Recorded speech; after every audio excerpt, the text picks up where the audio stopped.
పట్టణాభివృద్ధి. గత ప్రభుత్వ హయాంలో పట్టణ ప్రాంతాలు తీవ్ర నిర్లక్ష్యానికి గురయ్యాయి. రాష్ట్ర వ్యాప్తంగా పురపాలక సంఘాలలో పారిశుద్ధ్యం లోపించింది మరియు వ్యర్థాల నిర్వహణ లోపం వలన టన్నుల కొద్దీ వ్యర్థాలు మరియు పూడిక పేరుకుపోయాయి. మా ప్రభుత్వం ప్రణాళికాబద్ధంగా సుస్థిర పట్టణాభివృద్ధికి కట్టుబడి ఉంది. విశాఖపట్నం, కాకినాడ, విజయవాడ, గుంటూరు, తిరుపతి, కర్నూలు తదితర ప్రధాన నగరాలను అభివృద్ధి చేయనున్నాం. 50,000 నుంచి 99,999 మంది జనాభా ఉన్ని రెండో తరగతి పట్టణాలకు భౌగోళిక సమాచారక వ్యవస్థ GIS ఆధారిత బృహత్తర ప్రణాళికలను రూపకల్పనకు శ్రీకారం చుట్టడం జరిగింది.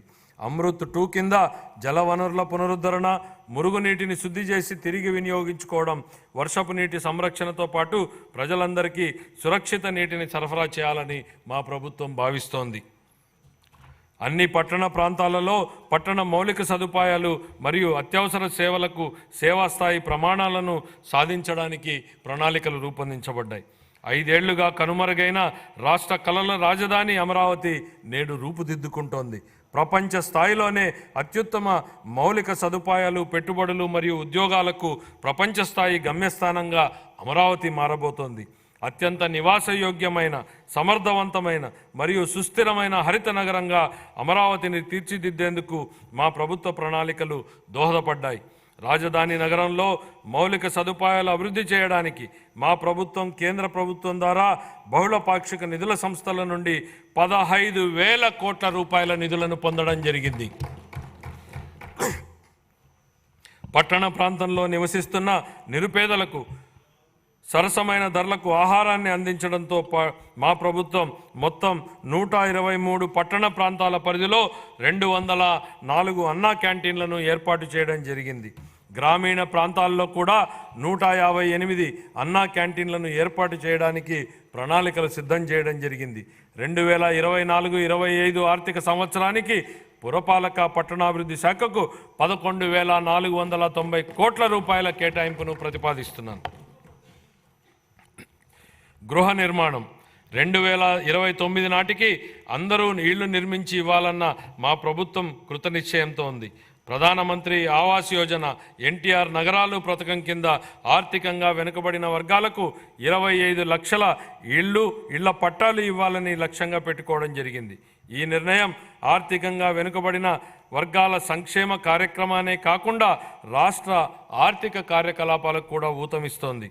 ఈ కార్యక్రమం కింద ఇంటి స్థలాన్ని కానీ పక్కా ఇళ్ళు లేని వారికి ఇళ్ల స్థలాల పట్టాలు మంజూరు చేయడం జరుగుతుంది.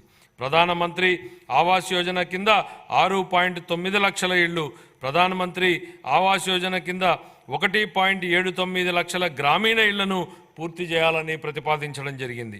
ప్రధానమంత్రి జన్మన్ పథకం కింద నిస్సహాయ గిరిజన సమూహాల కోసం 15,000 పైగా గృహాలను పూర్తి చేయాలని ప్రతిపాదించడం జరిగింది. అన్ని శాఖల సమన్వయంతో హౌసింగ్ లేఅవుట్లలో మౌలిక సదుపాయాలను అభివృద్ధి చేయడానికి మా ప్రభుత్వం కట్టుబడి ఉంది. 2024-25 ఆర్థిక సంవత్సరానికి గృహ నిర్మాణ శాఖకు 4,012 కోట్ల రూపాయల కేటాయింపుని ప్రతిపాదిస్తున్నాను. జలవనరుల నిర్వహణ, సాగునీటి రంగాన్ని గత ప్రభుత్వం పూర్తిగా నిర్లక్ష్యం చేసింది. వంశధార స్టేజ్ 2, హంద్రీనీవా సుజల స్రవంతి 2వ దశ, వెలుగొండ ప్రాజెక్టు, తోటపల్లి బ్యారేజు, గజపతి నగరం బ్రాంచ్ కెనాల్, చింతలపూడి ఎత్తిపోతల పథకం, Pulichintala, Gundlakamma reservoir, Somasila Swarnamukhi link canal వంటి సాగునీటి ప్రాజెక్టుల్లో ఏ ఒక్కదానిలోనూ పురోగతి లేదు. పోలవరం విషయంలో కేంద్ర జలశక్తి మంత్రిత్వ శాఖకు చెందిన పోలవరం ప్రాజెక్టు అథారిటీ సలహాలను పట్టించుకోకుండా నిర్మాణ కీలక దశలో ఉన్నప్పుడు ఏజెన్సీని హఠాత్తుగా మార్చడం వలన డయాఫ్రమ్ గోడ కూలి ప్రాజెక్టు నిర్మాణంలో తీవ్ర జాప్యం జరిగింది. ప్రాజెక్టు ప్రయోజనాల కోసం ఏళ్ల తరబడి ఎదురు చూస్తున్న ఆంధ్ర, ఉత్తరాంధ్ర మరియు రాయలసీమ వాసులకు ఈ జాప్యం కలవరపెడుతోంది. మా ప్రభుత్వం సాగునీటి రంగానికి అధిక ప్రాధాన్యతనిస్తూ ప్రతి పొలానికి నీటిని తీసుకెళ్లాలనే లక్ష్యంతో సమగ్ర నూతన జల విధానాన్ని రూపొందించడం జరుగుతోంది. రాష్ట్రాన్ని కరువు రహిత రాష్ట్రంగా తీర్చిదిద్ది త్రాగు మరియు సాగు మరియు పారిశ్రామిక అవసరాలకు నీటి భద్రతను కల్పించేందుకు కార్యాచరణ ప్రణాళికలు రూపొందించడం జరిగింది. పోలవరం జాతీయ నీటిపారుదల ప్రాజెక్టును త్వరితగతిన పూర్తి చేయడం మా ప్రభుత్వ మొదటి ప్రాధాన్యత. చింతలపూడి ఎత్తిపోతల పథకం, బొడ్డేపల్లి రాజగోపాలరావు వంశధార ప్రాజెక్టు రెండవ దశ, Poola Subbaiah Veligonda project, Handri Neeva Sujala Sravanthi project, Tungabhadra high level canal వ్యవస్థ మెరుగుదల, చిన్న నీటిపారుదల, వాటర్ షెడ్, భూగర్భ జలాల నిర్వహణతో సహా నిర్మాణంలో ఉన్న అన్ని ప్రాజెక్టులను పూర్తి చేసేందుకు మా ప్రాజెక్టు కట్టుబడి ఉంది. వీటితో పాటు అదనంగా భవనాసి చెరువు మార్పిడి ప్రాజెక్టును మరియు మహేంద్ర తనయ ఆఫ్షోర్ ప్రాజెక్టును చేపట్టాలని మా ప్రభుత్వం భావిస్తోంది. గోదావరి, పెన్న, నాగావళి వంశధార నదులను అనుసంధానం చేయడం ద్వారా రాష్ట్ర వ్యాప్తంగా నీటి భద్రతను కల్పించాలని భావిస్తోంది. 2024-25 ఆర్థిక సంవత్సరానికి జలవనరుల శాఖకు 16,705 కోట్ల రూపాయల కేటాయింపును ప్రతిపాదిస్తున్నాను. పరిశ్రమలు మరియు వాణిజ్యం, పారిశ్రామిక అభివృద్ధికి అనువైన వాతావరణాన్ని కల్పించడంపై మా ప్రభుత్వం దృష్టి సారించింది. పెట్టుబడిదారులను మరియు ఔత్సాహిక పారిశ్రామికవేత్తలను ప్రోత్సహించి తద్వారా వివిధ రంగాలకు ఉపాధిని కల్పించే దిశగా నూతన విధానాలను రూపొందించడం జరిగింది. మా ప్రభుత్వం ఆంధ్రప్రదేశ్ పారిశ్రామిక వృద్ధి పాలసీ 4 తీసుకురావడం జరిగింది. ఆంధ్రప్రదేశ్ సూక్ష్మ మరియు చిన్న మధ్య తరహా అభివృద్ధి పాలసీ 4 తక్షణమే ఉపయోగించుకునేట్లుగా ప్రైవేటుగా పారిశ్రామిక వాడల ఏర్పాటుకు ఒక ప్రత్యేక విధానం, ఆంధ్రప్రదేశ్ ఫుడ్ ప్రాసెసింగ్ 4వ పాలసీలను మా ప్రభుత్వం తీసుకురావడం జరిగింది. ఈ విధానాలలో పోటీతత్వ ప్రోత్సాహక పద్ధతిని ప్రవేశపెట్టగా దీనికి పారిశ్రామిక రంగం నుండి సానుకూల స్పందన వచ్చింది. మన రాష్ట్రాన్ని పెట్టుబడుల గమ్యస్థానంగా మార్చేందుకు పెట్టుబడిదారులలో మా ప్రభుత్వం మళ్లీ ఆసక్తిని పెంచింది. 2024-25 ఆర్థిక సంవత్సరానికి పరిశ్రమలు వాణిజ్య శాఖకు 3,127 కోట్ల రూపాయల కేటాయింపును ప్రతిపాదిస్తున్నాను. ఇంధన రంగం,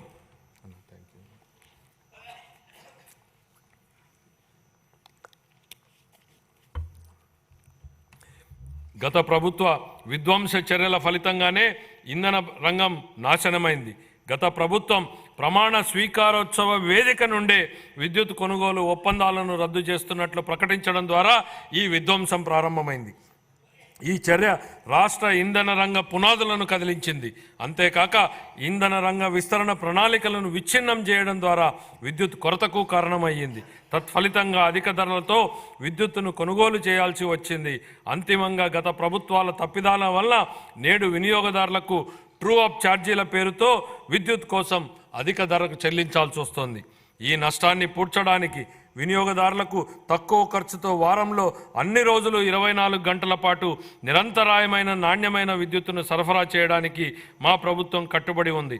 రాష్ట్రంలో సుస్థిరత, ఇంధన పరివర్తన మరియు క్లీన్ ఎనర్జీ సాంకేతికతలను ప్రోత్సహించేందుకు నూతన సమగ్ర ఆంధ్రప్రదేశ్ సమీకృత క్లీన్ ఎనర్జీ విధానం 2024ను ప్రకటించడం జరిగింది. పునరుత్పాదక ఇంధనం, పంపుడు స్టోరేజ్ పవర్, హరిత హైడ్రోజన్ మరియు దాని ఉత్పన్నాలను ప్రోత్సహించడానికి కొత్త విధానం మార్గాన్ని సుగమం చేస్తుంది. అంతేకాక రాష్ట్రాన్ని పెట్టుబడులు ఆకర్షించే గమ్యస్థానంగా కూడా మారుస్తుంది. మా ప్రభుత్వం ఆక్వా రైతులకు తక్కువ ధరకే విద్యుత్తును సరఫరా చేస్తూ షెడ్యూల్డ్ కులాలు మరియు షెడ్యూల్డ్ తెగల వారి కాలనీలో ప్రతి ఇంటికి నెలకు 400 యూనిట్ల ఉచిత విద్యుత్తును అందిస్తోంది. దోబీఘాట్లకు అలాగే దారిద్ర్య రేఖకు దిగువనున్న రజక సామాజిక వర్గం వారు నిర్వహిస్తున్న లాండ్రీలకు, దారిద్ర్య రేఖకు దిగువనున్న నాయీ బ్రాహ్మణులు చౌరశాలలకు, దారిద్ర్య రేఖకు దిగువనున్న స్వర్ణకారుల దుకాణాలకు, దారిద్ర్య రేఖకు దిగువనున్న అత్యంత వెనుకబడిన కులాలకు మరియు చేనేత కార్మికులకు ఉచితంగా లేదా రాయితీపై విద్యుత్ అందించబడుతోంది. 2024-25 ఆర్థిక సంవత్సరానికి గాను ఇంధన శాఖకు 8,207 కోట్ల రూపాయల కేటాయింపును ప్రతిపాదిస్తున్నాను.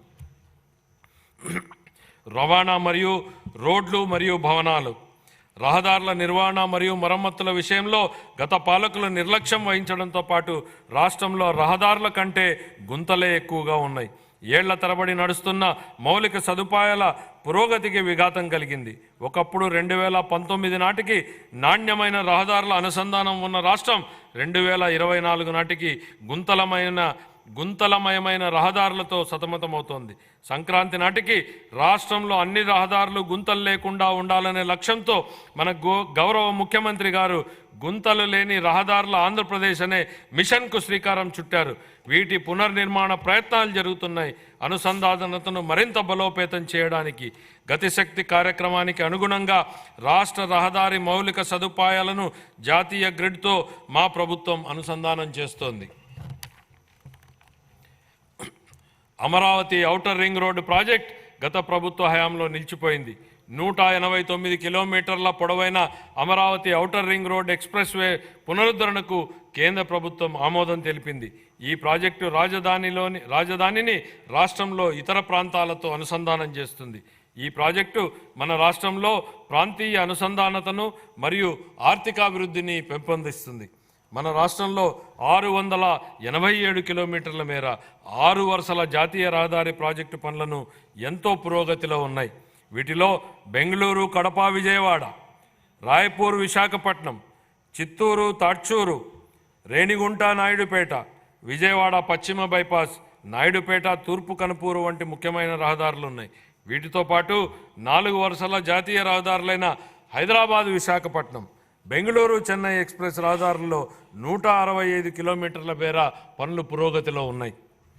న్యూ డెవలప్మెంట్ బ్యాంక్ ఆర్థిక సహకారంతో మండల అనుసంధాన మరియు గ్రామీణ అనుసంధానత అభివృద్ధి ప్రాజెక్టు మరియు ఆంధ్రప్రదేశ్ రహదారులు వంతెనల పునర్నిర్మాణ ప్రాజెక్టులను మా ప్రభుత్వం అమలు చేస్తుంది. ఈ ప్రాజెక్టులను జిల్లా ప్రధాన కేంద్రాలు మరియు మండల కేంద్రాల మధ్య, అదేవిధంగా అన్ని మండల కేంద్రాల మధ్య 2 వరుసల రహదారుల అనుసంధానతను కల్పించడానికి 2522 కిలోమీటర్ల రహదారులను ఈ పరిధిలోకి తీసుకువస్తాము. వాహనాలు త్వరితగతిన నడిచేందుకు వీలుగా ప్రధానమైన జిల్లా రహదారుల ఉపరితలాన్ని మెరుగుపరచడానికి 2199 కిలోమీటర్ల మేర పనులను మంజూరు చేయడం జరిగింది. వీటిని 2025 మార్చి నాటికి పూర్తి చేయాలని మా ప్రభుత్వం లక్ష్యంగా పెట్టుకుంది. గిరిజన ప్రాంతాలతో హరిజన అనుసంధానాన్ని మెరుగుపరచడం కోసం మరియు వరదల వలన దెబ్బతిన్న రహదారులకు మరమ్మతులు చేయడం కోసం 99 రాష్ట్ర రహదారులు మరియు 134 జిల్లా ప్రధాన రహదారులను జాతీయ వ్యవసాయ మరియు గ్రామీణాభివృద్ధి బ్యాంకు నిధులతో పూర్తి చేయడానికి మా ప్రభుత్వం ప్రాధాన్యతనిస్తోంది. జూన్ 24 నుండి మా ప్రభుత్వం రహదారుల రంగానికి 600 కోట్ల రూపాయలను విడుదల చేసింది. రాష్ట్ర విపత్తు నివారణ నిధి, ఎన్డీఆర్ఎఫ్ మరియు రాష్ట్ర విపత్తు ప్రతిస్పందన నిధుల కింద కేటాయింపులతో సహా 2024-25 ఆర్థిక సంవత్సరానికి గాను రవాణా, రోడ్లు మరియు భవనాల శాఖకు 9554 కోట్ల రూపాయల కేటాయింపును ప్రతిపాదిస్తున్నాను.